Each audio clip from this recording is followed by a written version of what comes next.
আলমগীর, আলমগীর ওঠ। বুয়া জ্বালায় না তো, ঘুমাইতে দাও, যাও যাও। এই কি উল্টাপাল্টা কথা বলতেছো? এই কে বুয়া? কারে বুয়া বলতেছো তুমি? ও সরি মা, আসলে আমি ঘুমের মধ্যে আপনাকে বুয়া বলে ফেলছি। হয়েছে কি, ঢাকায় আমার বুয়া এসে ঘরের মধ্যে আমার ঘুম ভাঙায় তো, এর জন্য আর কি, সরি। ও আল্লাহ, কি দেখতেছি কি শুনতেছি? হ্যাঁ, বিয়ে হইতে না হইতে আমার বুয়া টাকা শুরু করে দিছো। হ্যাঁ, কয়দিন বাদে তো মনে হয় হাসা হাসা কামের মানুষই বানাই ফেলবা। এই মেয়ে, এত কথা আমি শুনতে চাই না। বাড়ির বউ হয়ে আইছো, সকাল 7টা বাজে গেছে, এত পরে পরে কিসের ঘুম? উঠো, যাও রান্নাঘরে যাও, তাড়াতাড়ি রান্না বসাও।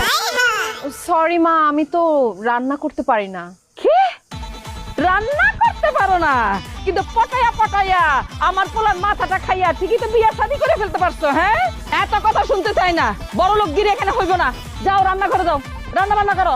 আরে মা, কি বলতেছো তুমি এসব?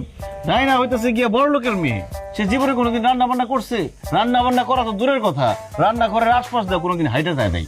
সারা জীবন চাকর বাকর কাজের লোকেরা রান্না করে দিচ্ছে, ও খালি বসে বসে খাইছে। ও রান্না করতে পারবো না, যাও তুমি রান্না করো। অসম্ভব, সারা জীবন আমি রান্না করছি।